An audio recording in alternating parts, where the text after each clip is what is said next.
महाकारुणिक तथागत सम्यक संबुद्ध, उन्हें मैं वंदन करती हूँ और उनके अपरिमित गुणों को वंदन करती हूँ। उनके द्वारा जो उपदिष्टित सद्धम्म है, जो सभी के लिए मंगलकारी है, उस धम्म को मैं वंदन करती हूँ, उस धम्म के गुणों को मैं वंदन करती हूँ। इस धम्म मार्ग पर चलते हुए जो भी आर्य संघ है, उन आर्य संघ को मैं वंदन करती हूँ, उनके गुणों को वंदन करती हूँ। आप सभी के प्रति बहुत बहुत मंगल कामनाएं करते हैं और आज का जो सेशन है वो सेशन शुरुआत करते हैं। जैसे आप सभी को पता है, हम थ्योरी का जो है वो कंटिन्यूएशन में कर रहे हैं। तो आज की जो थ्योरी है उनके बारे में हम जानते हैं। तो आज ऐसे थ्योरी के बारे में हम जानेंगे जो अपने जीवन में बहुत ही निर्धन थी, जिसे हम कहते हैं कि जो भिक्षा मांगती थी, भीख मांगती थी, और भीख मांगते मांगते दूसरों के सहारे ही वो अरहंत पद को प्राप्त हो गई। तो बहुत ही हम कहते हैं एक बहुत प्रेरणादायक जीवनी है आज की अरहंत थ्योरी की। तो उन अरहंत थ्योरी का जो नाम है वो है चंद्रा। तो चंद्रा अरहंत थ्योरी के जीवन के बारे में जानेंगे। वो उसका जो जन्म होता है वो एक अच्छे परिवार में होता है, अच्छे जहाँ पे बहुत अच्छे से उसको खाने पीने की सभी सुविधाएं मिलती है, बहुत अच्छे से वो अपना जीवन यापन करती है। तो कर सकती है। इस प्रकार से उसका जो जन्म होता है एक अच्छे परिवार में होता है। लेकिन क्या होता है, अच्छे परिवार में जन्म तो हुआ, लेकिन जन्म होते ही उसका जो परिवार होता है किसी कारणवश निर्धन हो जाता है, गरीब हो जाता है। अब पहले तो एक पुत्री के रूप में जन्म लिया और दूसरा उसको आते ही घर में निर्धनता आ गई। तो सोचिए उसका जीवन है किस प्रकार से बीता होगा। पहले ही लड़कियों को कहते हैं कि अभी तो काफी हद तक बहुत सुधार हो गया है, लेकिन फिर भी गांव में इस प्रकार से अगर किसी घर में पुत्री का जन्म होता है तो उसको एक अशुभ समझा जाता है, ये हमारे लिए उपयोगी नहीं है ऐसे समझा जाता है। और उसको एक हम कह सकते हैं कि उसको बहुत सारे अपने जीवन में दुखों का सामना करना पड़ता है। और जिसके जन्म लेते ही निर्धनता आ गई तो उसका जीवन कैसे होगा। उसे तो एक प्रकार से कह सकते हैं कि उसको अकुशल समझ के उसका जो जीवन है, उसके जीवन में उसको काफी दुख झेलना पड़ता है। तो समझने की बात है, जो भी गरीब लोग होते हैं, जो भी दुखी लोग होते हैं, एक तो स्त्री के जीवन में इतनी व्यथाएं होती है, अगर वो गरीब परिवार में जन्म लेती है तो क्या होगा, उसे अच्छे से भोजन नहीं मिलेगा, वो अच्छे से जो हम कहते हैं कि बहुत अच्छे वस्त्र नहीं पहन सकती, बहुत अच्छे से अपने आप को अच्छा सुशोभित नहीं कर सकती। तो इस प्रकार से जो जो स्त्री होती है, ये जो चंद्रा होती है, वो चंद्रा अपने जीवन में बहुत सारी कठिनाइयों का सामना करती है, बहुत सारी उसके जीवन में कमतरता होती है। कभी अच्छा भोजन भी नहीं मिलता, कभी अच्छे वस्त्र भी नहीं मिलते और बहुत ही दूर है। तो ऐसे ही ये जो चंद्रा है अपने जीवन में जीवन यापन जब बड़ी होती है, तो बड़ी होने के बाद में उसका जो विवाह होता है ऐसे ही परिवार में होता है, जो बहुत ही साधारण परिवार है। साधारण परिवार में होने के बाद में तो फिर से दुखी है, क्योंकि गरीब परिवार में है। तो गरीब परिवार के दुखों को कौन नहीं समझता। हम बहुत बार देखते हैं कि जो गरीब परिवार होता है उनके बच्चे होते हैं, वो रास्ते पे भीख मांगने वाले होते हैं। कभी कभी तो हमें ऐसा लगता है कि हाँ उन्हें कुछ पैसे दे देना चाहिए, और कभी कभी ऐसा लगता है नहीं, उन्होंने तो ये व्यवसाय बना लिया है तो उन्हें पैसा नहीं देना चाहिए या फिर कुछ चीजें नहीं देनी चाहिए। तो सोचिए उस जो व्यक्ति है, वो जो छोटे बच्चे हैं या फिर वो जो परिवार है, किस प्रकार से अपने जीवन को यापन करता होगा, किस प्रकार से वो अपना जो जीवन है उस जीवन में भोजन करता होगा। बाकी के दिनों में तो बहुत इजी हो जाता है, लेकिन जब बरसात के दिन में होते हैं कि हम सभी लोग जब रास्ते में जाते हैं तो हमें हमारे जीवन में बहुत सारे ऐसे लोगों का अनुभव होता है। तो किस प्रकार से क्या उन्हें उचित मात्रा में भोजन प्राप्त होता होगा, क्या उन्हें जो हम कहते हैं कि वस्त्र जो शरीर को ढकने के लिए होते हैं, क्या उन्हें अच्छे वस्त्र मिलते हैं, क्या उनका जो घर है, जो उनका हम कहते हैं जो भी उनका निवारा का जो स्थान है, निवास का स्थान है, क्या वो अच्छा रहता है। जब हम देखते हैं तो सच में उन लोगों को कितना अपने जीवन में दुख सहन करना पड़ता है। तो ऐसे ही ये जो चंद्रा थी, अपने मायके में जब थी तो बहुत सारे दुखों का सामना करना पड़ता था। बहुत सारे लोग उससे गलत बातें करते थे, क्योंकि उसी के जन्म के कारण उसके उनके जो जीवन है, उनके परिवार में दुख आए थे, निर्धनता आई थी। ऐसे बड़ी होने के बाद में विवाह भी ऐसे ही जो साधारण परिवार में हुआ, दुखों को भोगती रहती है और संतान की प्राप्ति होती है। तो संतान की प्राप्ति होने के बाद में ऐसा होता है कि कुछ दिन तो उसके थोड़े से, हम कहते हैं कि बहुत अच्छे नहीं, लेकिन ऐसे ही दुख में उसकी जीवन जाती है। और क्या होता है, अचानक ही एक संक्रामक बीमारी आती है, और उस बीमारी में उसके जो पति होते हैं, उसके जो बच्चे होते हैं, और उसके जो ज्ञाति जन होते हैं, उसके जो परिवार के लोग होते हैं, वो सभी एक एक कर मृत्यु को प्राप्त हो जाते हैं। तो देखिए, पहले ही गरीबी है, और गरीबी होते होते भी इतनी इतनी सभी लोगों का जो है मृत्यु का सामना उसे करना पड़ता है। अभी रिसेंटली हमने देखा कि कोरोना का पीरियड था, तो कोरोना के पीरियड में भी इसी प्रकार से हुआ कि अचानक से लोगों को मृत्यु का सामना करना पड़ा। बहुत सारे लोगों के घरों के जो लोग हैं, जो सभासद सदस्य है, उनकी मृत्यु हो गई। कितना भयावह वो दृश्य था। अगर ऐसी कोई बीमारी आती है तो हम जानते हैं कि हॉस्पिटल में बेड भी उपलब्ध नहीं थे। बहुत सारे लोग तो बिना ट्रीटमेंट के ही अपनी जान गंवा बैठे। बहुत सारे लोगों को ट्रीटमेंट करने में भी बहुत सारी परेशानियों का सामना करना पड़ा, और उसके बाद में भी अभी भी जीवन उतना ही सरल गति से नहीं हुआ। तो इस प्रकार की जो बीमारियां होती है वो भी दुख में ही होती है। तो ऐसे ही उस काल में एक बीमारी आई, जिसकी वजह से उसका जो पूरा परिवार है, पूरा परिवार नष्ट हो गया। अब पहले से गरीब, पति भी नहीं रहा, पुत्र भी नहीं रहा, और उसकी जो अवस्था है, अभी वो वृद्धाप का आकर की, वो बुढ़ापे की तरफ उसकी जो अवस्था है वो पहुंच चुकी थी। तो पूरे जीवन भर में उसने दुख ही दुख देखा। अब बुढ़ापा आया तो सोचा था पति के सहारे अच्छा जीवन यापन करे, मेरे बच्चे बड़े हो जाएंगे, वो कुछ अच्छा कार्य करेंगे, थोड़ा सा पैसा घर में आएगा, धन घर में आएगा, तो हम अच्छे से जीवन यापन करेंगे। लेकिन जो नियति है, जो कर्म है, वो किसी के लिए भी उस प्रकार से ही विपाक देता है जैसे उसने कर्म किए हैं। तो उसकी जो सभी ज्ञातिजन है, उस सभी ज्ञातिजन को मृत्यु को प्राप्त हो जाते हैं। तो जो भी अभी जो जो परिवार के लोग बचे हुए हैं, यानी दूर के जो परिवार के लोग बचे हैं, तो वो चाहते हैं कि उनके घर में जाना। उनके घर में अभी तो निवास भी नहीं है, क्योंकि गरीब है, और वो अभी रह भी नहीं सकती उस घर में, क्योंकि उतना अच्छे से निवास नहीं था। तो बाहर जाती है अपने नातीजनों के पास, अपने परिवार के लोगों के पास में। क्या आप मुझे अपने घर में रहना के लिए जगह दे सकते हैं? क्या आप मुझे भोजन दे सकते हैं? क्या मुझे वस्त्र दे सकते हैं? लेकिन कोई भी व्यक्ति, उसके परिवार के जो सदस्य थे, दूर के जो परिवार के लोग होते हैं, कोई भी व्यक्ति उसे मदद नहीं करते। हर कोई उसकी अवहेलना करते हैं, हर कोई उसका अपमान करते हैं। देखिए, समाज में देखा भी जाता है, जो निर्धन है उसे कितना अपमान सहन करना पड़ता है, जो बूढ़ा है उसे कितना अपमान सहन करना पड़ता है, और जिस व्यक्ति का कोई भी नहीं रहता उसे भी कितना अपमान सहन करना पड़ता है। ये कर्म के आधार पर ही होते हैं। इसीलिए भगवान कहते हैं, निरंतर हमें ऐसे कुशल कर्म करते रहना चाहिए जिससे हमारे जीवन में इस प्रकार के दुख हमें भोगना ना पड़े। अगर हमारे जीवन में हमने अच्छे कर्म नहीं किए हैं, अगर हमारे जीवन में दुख आए हैं, तो समझ लेना चाहिए कि हमें अपने जीवन में पुण्य कर्म करने का समय आ गया है। तो निरंतर निरंतर पुण्य कर्म ही हमारे सुख का आधार होता है। तो चंद्रा पता नहीं किसी कर्म के आधार पर कोई भी ज्ञातिजन उसे रखने के लिए तैयार नहीं, कोई उसे भोजन देने के लिए तैयार नहीं, कोई भी उसे वस्त्र देने के लिए तैयार नहीं, यहाँ तक कि अपने घर में थोड़ी सी जगह भी देने के लिए तैयार नहीं। अब ये बूढ़ी चंद्रा क्या करेगी? अपने प्राण लेने की हिम्मत तो नहीं है। तो क्या करती है? घर घर जाती है, भिक्षा मांगती है, भीख मांगती है कि मुझे भोजन दे दीजिए। तो इस प्रकार से जीवन यापन करते करते हर घर पर जाती है, लेकिन उस जब भी घर में किसी के जाती है, तो वह उसे भिक्षा की जगह अपमान ही सुनाई देता है। उसे ऐसी बातें सुननी पड़ती है जो उसने अभी तक जीवन भर में भी सुनी, और अभी भी ज्यादा आतर पर, अधिक तौर पर उसे सुनाई देनी पड़ती है।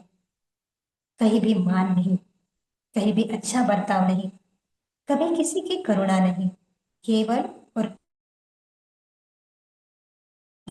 कभी भोजन मिलता है, भोजन नहीं मिलता है।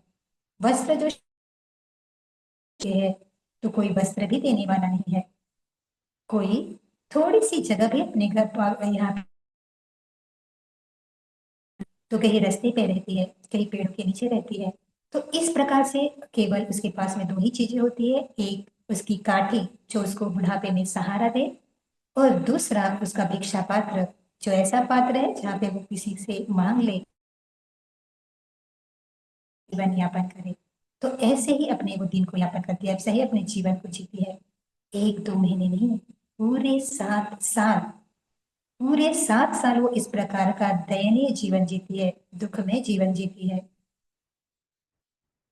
ऐसा जीवन जीने के बाद में अभी उसे कोई भी आशा नहीं रही है अपने जीवन से। उसने इतने दिनों में कभी भी प्रेम के दो शब्द भी नहीं सुने। इसे उसके प्रति किसी की भी नहीं हुई, तो बहुत दुखी होती है। बस अपना जो पेट है वो पेट को पालना है। इसी प्रकार से वो कार्य करती है, कहीं पे भी रहना, कहीं पे भी सोना, कहीं पे भी कुछ भी जो भी मिले उसको खाना, जैसा भी वस्त्र मिले उस वस्त्र को अपनी सुरक्षा के लिए रखना। तो ऐसे ही जाड़े में, देखो इतना जाड़ा है लेकिन फिर भी वस्त्र नहीं है, बरसात है लेकिन सर छुपाने के लिए कहीं भी जगह नहीं है, धूप काला है लेकिन कहीं भी ऐसा आसरा नहीं है जिसे तीक्ष्ण धूप से बचा जा सके। तो कैसा जीवन होगा उसका, किस प्रकार से वो अपने आप को संभाली हुई थी। तो इस प्रकार वो 7 वर्ष जीती है। एक दिन ऐसे ही होता है कि उसके नगर में पटाचारा अरहंत जो होती है वो वहां पे रहती है। और उस दिन ऐसा होता है कि जो पटाचारा अरहंत है वो चारिका के लिए जाती है। तो चारिका के जाते के समय ये जो चंद्रा है उसके समीप से जाती है। तो जाने के बाद में वो देखती है, चंद्रा देखती है कि ये तो मेरी जैसी ही है, कटोरा इसके हाथ में, भिक्षा पात्र इसके हाथ में है, लेकिन देखती है कि जिस की मुद्रा जो है बहुत ही शांत है, जो बहुत ही प्रसन्न है। देखती है कि जिस घर में वो जाती है उसके सम्मान पूर्वक भोजन मिलता है, सम्मान पूर्वक खुद को जो भिक्षा पात्र है उसमें जो बहुत लोग है श्रद्धा से डाल रहे हैं। तो आश्चर्यचकित हो जाती है, अरे मैं भी तो मांगने वाली हूँ, लेकिन मुझे तो इस प्रकार का कहीं भी अनुभव नहीं मिला। तो इस प्रकार से जब जो पटाचारा अरहंत है भोजन को, भिक्षा को ग्रहण करती है और एक जगह पे बैठ जाती है, तो ये जो चंद्रा जो महिला है, भिखारिन है, देखती रहती है, अरे इन्होंने तो इतना अच्छा भोजन कर रहे हैं, यानी मेरे से तो बहुत अच्छा है, तो भोजन कर रहे हैं, और देखिए तो कितना शांत चित्त से भोजन कर रहे हैं, कितने प्रसन्न चित्त से भोजन कर रहे हैं। तो देखती और देखते ही रहती है, तो उनके समीप जाती है और जब तक उनका भोजन नहीं होता है रुकती है। जब पटाचारा अरहंत अपना भोजन समाप्त करते हैं तो देखते हैं कि मेरे सामने एक वयोवृद्ध स्त्री है, जो जिसकी दुर्दशा बहुत, हम कहते हैं कि जिसने कि बहुत दिन से नहाया भी नहीं, उसके बाल कैसे हैं, बहुत ही हम कहते हैं कि जिस प्रकार से हम देखते हैं अपने जीवन में भी, तो उसी प्रकार से वो है भिक्षा मांगने वाली भिखारी। तो उसके प्रति करुणा का भाव रखती है, बोलती है, अपनी जो दूसरी जो भिखुनिया होती है उनसे कहती है कि इनके भोजन का प्रबंध कर दीजिए, इनके लिए जल का प्रबंध कर दीजिए। अपने इतने वर्षों के जीवन में पहली बार ये जो चंद्रा है ऐसा करुणा में शब्द सुनती है, ऐसा मैत्री युक्त शब्द शब्द सुनती है। अपने लिए किसी के मन में अच्छी भावना है इसका अनुभव करती है, तो कृतज्ञ हो जाती है। आज भी मुझे पहली बार किसी ने सम्मान पूर्वक भोजन दिया है, आज मेरे जीवन में पहली बार मुझे ऐसा सम्मान मिला है। तो बहुत ही कृतज्ञ हो जाती है, उस भोजन को ग्रहण करती है, उस जल को ग्रहण करती है।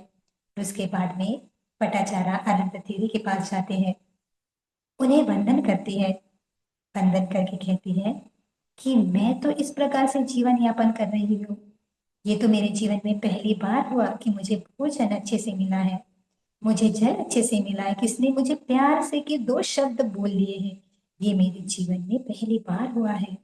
आपके प्रति मैं बहुत ही कृतज्ञता हूँ। तो ऐसे कृतज्ञता भाव को प्रकट करती है और कहती है, क्या मेरा भी जीवन ऐसा हो सकता है?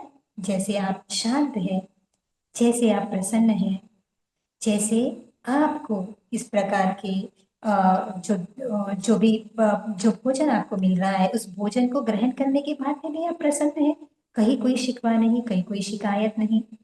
तो क्या मैं भी इस प्रकार का जीवन का अनुभव कर सकती हूँ? बुद्ध का मार्ग तो सभी के लिए है। जो जो अपने दुखों से मुक्त होना चाहता है, सभी इस मार्ग पर चलते हुए अपने दुखों को दूर कर सकता है।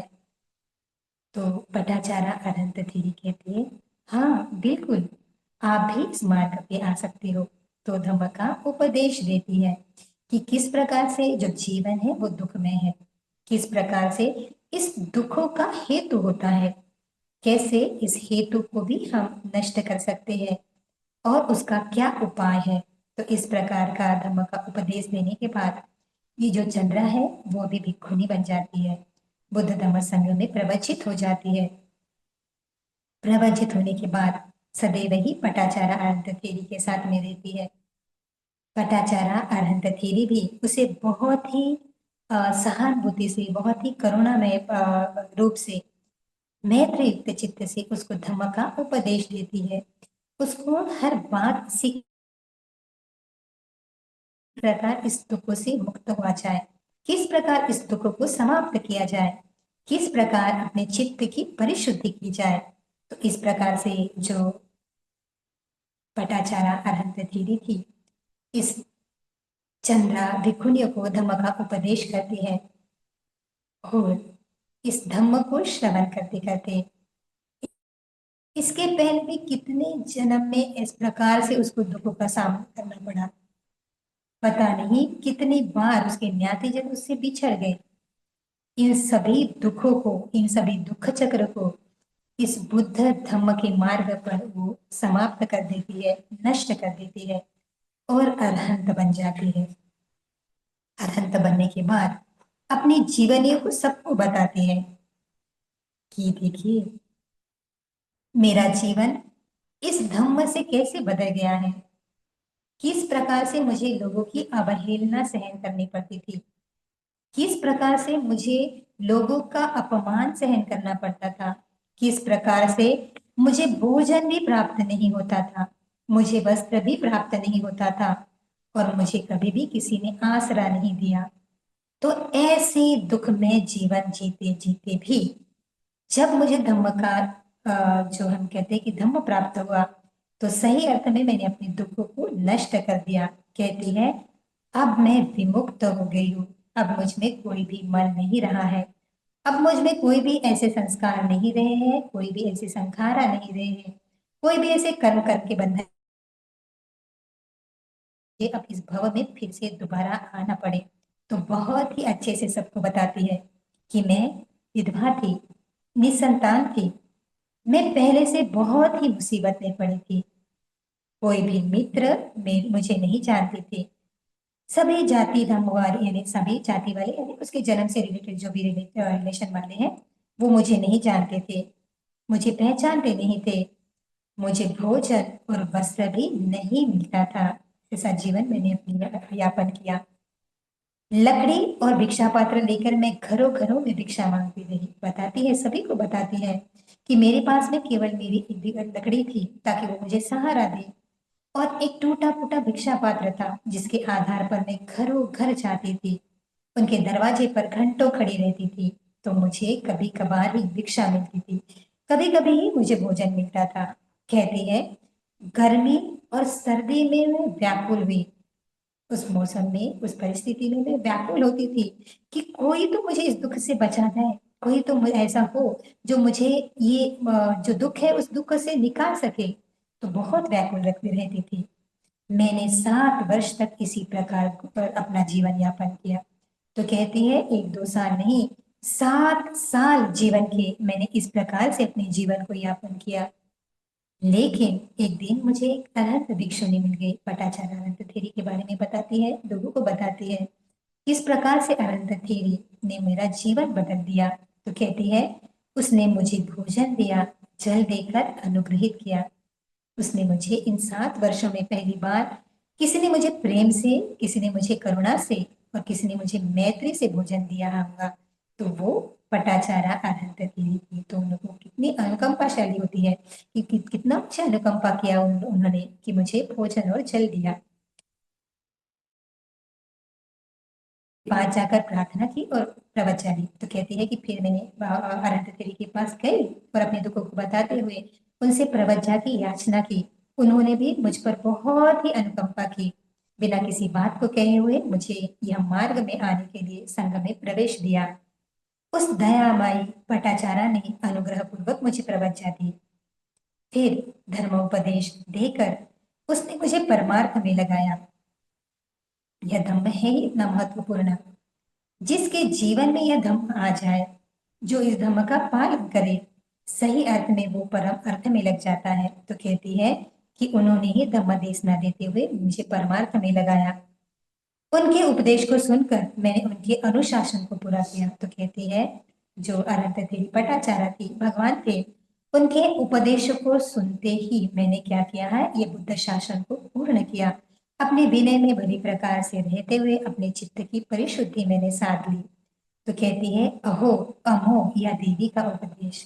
कहती है उन देवी का उपदेश अनंतथेरी के बारे में कह रही है, पटाचार्य जी के बारे में कह रही है। तो कितना अमोघ उनका उपदेश था, कितना लाभकारी उतना उपदेश था कि इस उपदेश से मैं क्या हुई, तीनों विद्याओं की ज्ञाता हुई। अब मैं अपने पूर्व कर्म को भी जानती हूँ। अब मुझे कर्म और कर्म के विपाक के बारे में भी पता है और मैं अभी अपने सभी आश्रयों को समाप्त कर चुकी हूँ। तो इस प्रकार कहती है कि मैंने तीनों विद्याओं को ज्ञात किया है और अब मैं सब चित्त मनो से जो है वो विमुक्त हूँ। तो कहती है अब मेरे अंदर कोई भी चित्त के जो क्लेश है वो नहीं है, कोई भी मन नहीं बचा है। अब मैं सही अर्थ में परिशुद्ध हूँ। तो इस प्रकार की हम कहते हैं बहुत ही एक प्रेरणादायक और जीवन को सभी के प्रति कैसे करुणामय रहना चाहिए, ऐसे ऐसी अरहंतथेरी की गाथा बहुत छोटी है लेकिन सीखने लायक इसमें बहुत है। तो हम क्या क्या बोध ले सकते हैं। जो त्रिपिटका होता है, जो भगवद्गीता के वचन होते हैं, वो हमारे लिए बोधप्रद होते हैं, हमारे जीवन के लिए उपकारक होते हैं। तो क्या हितकारक होती है, तो क्या बोध मिलता है। पहला होता है दरिद्री जीवन दुख में है। सचमुच भगवान कहते हैं यहाँ पे सबसे बड़ा जो दुख है, वो दुख जो है वो दरिद्र होना है, गरीबी होना है। क्योंकि अगर गरीबी है तो वो व्यक्ति ठीक से भोजन नहीं कर पाता, वो ठीक से वस्त्र भी उसको नहीं मिलते, उसको रहने के लिए जगह भी नहीं मिलती है, उसे किसी का मान सम्मान भी नहीं मिलता है। हमेशा ही इस प्रकार से उसका जीवन होता है जो निरर्थक है। तो ऐसा जो जीवन होता है दरिद्रमय होता है। तो भगवान का धम्म है, महत्वपूर्ण है। क्या बोध मिलता है, बोध मिलता है करुणा का। जो भी व्यक्ति निर्धन है उसके प्रति करुणामय होना बहुत जरूरी है। अगर हम उसके प्रति करुणा नहीं करेंगे, अगर यही कहेंगे कि अरे ये तो उसके कर्म के विपाक है, उसके कर्म के विपाक के अनुसार ही उसे फल मिलता है, तो ये बुद्ध का धम्म नहीं है। बुद्ध का धम्म कर्म और कर्म के विपाक पर तो विश्वास करता रहता है, लेख करता ही है, लेकिन उस कर्म और कर्म के विपाकों को चेंज करना भी सिखाता है। तो जो भी कोई व्यक्ति हमें दिखता है कि निर्धन है और हम उसकी सहायता कर सकते हैं, तो निश्चित ही हमें उसकी सहायता करना चाहिए। हो सकता है हमारी एक छोटी सी सहायता उसके जीवन को बदलाव दे दे। तो जैसे ही अनंतथेरी पटाचारा ने उस दुख में जो चंद्रा जो थी उसके जीवन को एक प्रकार से उसके जीवन में बदलाव लाया, उसको धम्म का दान देकर। तो हम भी जिस प्रकार से हमें मदद होती है, मदद कर सकते हैं, वैसे अगर करुणा भरी मदद हम दूसरों को करते हैं, तो निश्चित ही ऐसे जो दुखदायक जो लोग हैं, जो दुख का अनुभव करते हैं, निर्धनता का अनुभव करते हैं, तो हो सकता है कि उसके जीवन में भी बदलाव आए। तो हमें निश्चित निरंतर ही ऐसे लोगों की चाहिए, महत्व भाव रखना चाहिए। और हमारे जीवन में भी अगर हम चाहते हैं कि जीवन में भी हमें इस प्रकार का दुखों का सामना नहीं करना है, तो निरंतर दान आदि पुण्य कर्म करना चाहिए। ऐसा नहीं सोचना चाहिए कि आज मैंने पुण्य कर्म कर लिया तो उसके बाद मैं नहीं करूंगा। जब भी आपको अवसर मिले उस अवसर को आपको प्राप्त करना है। हो सकता है अभी उस अवसर को आपने गेन नहीं किया, अपने आप उसमें पुण्य नहीं किया, तो हो सकता है कि वो पुण्य करने का अवसर बार बार ना मिले, क्योंकि लोभ चित्त है। तो लोभ चित्त अगर जागृत होता है तो हमें ऐसे पुण्य में बाधाएं आती है। तो जब भी मन में अगर आता है कि मुझे दान पुण्य कर्म करना है, एक बार भी मत सोचिए, अपने उस दान को निश्चित ही कर दीजिए। तो वो आपके लिए इस जीवन में भी सुख का माध्यम बनता है और आने वाले जीवन में भी सुख के लिए कारक करता है। तो इस वजह से हम सीखते हैं कि हमें पुण्य कर्म कर्म निरंतर करते रहना चाहिए। फिर जो रोग होता है वो भी दुख में है, जैसे ही या फिर जो मृत्यु है वो भी दुख में है। तो ये जो चंद्रा थी, एक तो निर्धन थी, साथ साथ में ऐसी ही बीमारी आ गई और बीमारी के कारण अपने सभी जो ज्ञातिजन है वो ज्ञातिजन को खो बैठी। तो देखिए, अपने काया से भगवान कहते हैं कि जो रोगी की सेवा करता है, समझ लीजिए वो मेरी सेवा करता है। भगवान सम्यक संबुद्ध होने के बावजूद भी उन्होंने रोगी की सेवा की। तो हमें क्या करना चाहिए? अगर हम हमारे जीवन में ऐसे उच्च जो सर्वश्रेष्ठ व्यक्ति है, सर्वश्रेष्ठ सत्व है, उसकी पूजा करते हैं, उसके दिखाए मार्ग पर चलते हैं, तो हमें भी जो भी रोगी व्यक्ति है उसकी सहायता करने का प्रयास करना चाहिए। कोरोना के पीरियड में भी ऐसे देखा गया कि बहुत सारे जो लोग थे उन्होंने रोगियों की मदद की, जैसे जितनी जितनी उनसे बन पड़ी उतनी उतनी उनकी सहायता की। तो ऐसे व्यक्ति लोगों ने बहुत पुण्य अर्जित किया, क्योंकि भगवान कहते हैं कि वो तो डायरेक्ट मेरी सेवा कर रहे हैं। तो समझना चाहिए, वो सेवा यानी बुद्ध की सेवा यानी सर्वश्रेष्ठ पुण्य होता है। तो जो भी व्यक्ति रोगियों की सेवा करता है वो सर्वश्रेष्ठ पुण्य अर्जित करता है। तो इस प्रकार से कोई व्यक्ति अगर हमारे परिवार में आसपास में अगर भले ही हमारे उनसे बनती भी नहीं है, फिर भी मैत्रीयुक्त चित्त से, करुणायुक्त चित्त से अगर कोई हमें लगता है कि हम उसके दुख को दूर कर सकते हैं, तो निश्चित ही उसके दुख को दूर करना जरूरी है। तो हमें सीख मिलती है कि अपने काया से हमें अच्छे कर्म ही करना है, काया से हमें सेवा ही करनी है, काया से हमें आदर सत्कार ही करना है। फिर हमें लगता है फिर हमें बोध मिलता है कि जो धम्म है वही सही शरण है। तो एक बहुत ही हम कहते हैं कि हम जो भी अभी अनंत तेरी के बारे में पढ़ रहे हैं या फिर किसी के भी बारे में हम पढ़ रहे हैं, धम्म सुनते हैं, तो देखते हैं कि बहुत लोगों का जो जीवन है वो दुखमय था। लेकिन जैसे ही उन्होंने धम्म की शरण ग्रहण कर ली, जैसे ही उन्होंने अपने जीवन में इस धम्म का पालन करना शुरू कर दिया, आचरण करना शुरू किया, अपने जीवन में उतारना शुरू किया गया, वैसे ही उनके दुख दूर होते चले गए, है ना। तो हमें भी अगर अपने दुखों को दूर करना है तो उत्तम शरण क्या है? उत्तम शरण है बुद्ध, धम्म और संघ। जो कोई भी व्यक्ति इन तीन रत्नों की शरण ग्रहण करता है, जो कोई व्यक्ति इन तीन रत्नों के प्रति नितांत श्रद्धा में होता है, जो व्यक्ति इन तीन रत्नों में उसकी हम कहते हैं कि एक अविचल, अभी नहीं कंपित होने वाली, अकंपित ऐसी श्रद्धा होता है, उस अकंपित श्रद्धा के बल के आधार पर ही वो क्या करता है, अपने अपने आप को नित्य ही धम्म के आधार, ये जो दुख मुक्ति की है वो बढ़ता जाता है। तो इसी वजह से ये समझना नहीं चाहिए कि मेरे जीवन में दुख आए तो कभी भी समाप्त नहीं हो सकते। जब भी कभी दुख आते हैं उसे हमें एक ऐसे समझना चाहिए कि हाँ, मेरे पुण्य कम हो गए हैं, शायद इसलिए ये दुख आए, या किसी कर्म के विपाक के अनुसार आए। अब मुझे निरंतर ऐसे कर्म करना है कि फिर से दुख मेरे ना आए। तो इसी वजह से अकुशल से बचना है, कुशल को निरंतर से ग्रहण करना है और अपने मन को इन सभी विकारों से परिशुद्ध करने का प्रयास करना है। यही सभी बुद्धों की शिक्षा है। तो धम्म ही एक उत्तम, हम कहते हैं उत्तम नहीं, सर्वश्रेष्ठ शरण है। फिर हमें समझ में आता है कि जो भी दुख है, देखिए उसने अपने जीवन में कितने सारे दुखों का अनुभव किया। अगर कोई व्यक्ति को इतने दुखों का अनुभव करना पड़े, वो तो हम कहते हैं कि क्या शायद वो अपना अपनी जो सजगता है उसको खो देगा, शायद वो उस प्रकार से अपनी जो बुद्धि है उसको भ्रष्ट कर लेगा।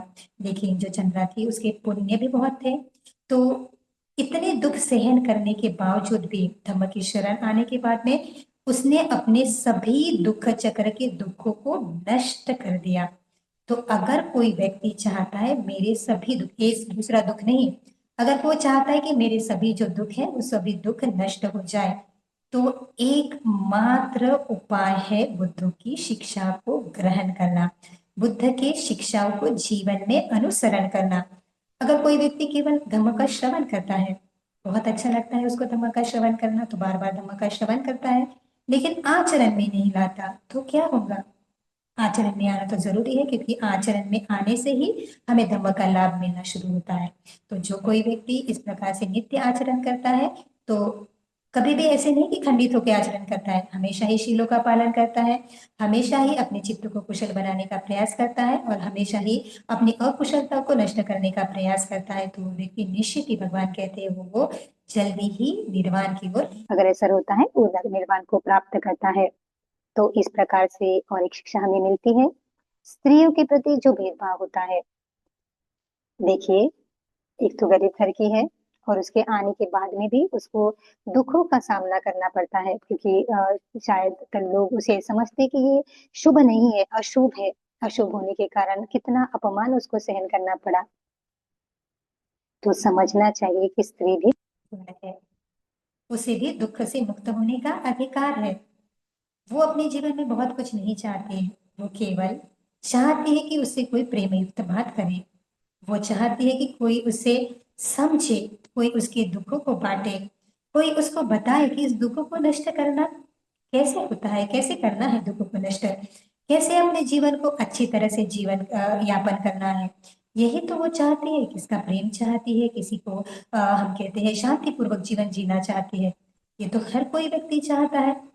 तो अगर हम अपने घर की जो स्त्रियां होती है, हमारे समाज की जो स्त्रियां होती है, उसको इस प्रकार से अच्छा बर्ताव अगर हम करते हैं, तो निश्चित ही वो अपने लिए भी एक अच्छा जीवन जीती है, अपने परिवार के लिए भी एक अच्छा जीवन जीती है, और वो अपने जीवन के ये जो दुख है उस दुख को नष्ट करने के लिए अपने आप में पुण्य भी अर्जित करती है।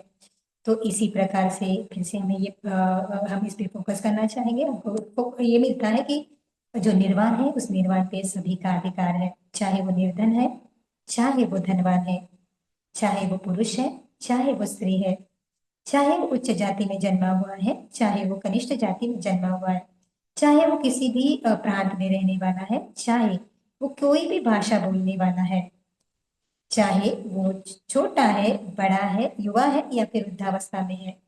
यह धम्म है वो सभी के लिए सुख कारक ही है, सभी के लिए दुख मुक्ति के लिए ही है। तो इसी वजह से बुद्ध धम्म और संघ की हमेशा ही शरण ग्रहण करें, हमेशा ही इस मार्ग पर चलते रहे। तो जो इस मार्ग पर निरंतर चलता रहेगा, निश्चित ही अपने सभी दुखों से मुक्त हो जाएगा। तो आप सभी के लिए बहुत बहुत मंगल कामना करते हैं, आप सभी के लिए बहुत बहुत आशीर्वाद करते हैं। और इस अरहंत थीरी जो चल रहा है, उन्हें बहुत बहुत हम वंदन करते हैं। उन्होंने हमें एक ऐसा मार्ग बताया, उनके जीवन हमें इस प्रकार से दर्शाता है कि कोई भी व्यक्ति हो, वो अपने दुखों से, अपने प्रयासों से, अपने सभी दुख चक्र से मुक्त हो सकता है। तो उन अरहंत थेरी चंद्रा अरहंत थेरी को कोटि कोटि वंदन करते हैं, और आप सभी के प्रति बहुत बहुत मंगल कामना करते हैं। मंगल हो, कल्याण सुखी।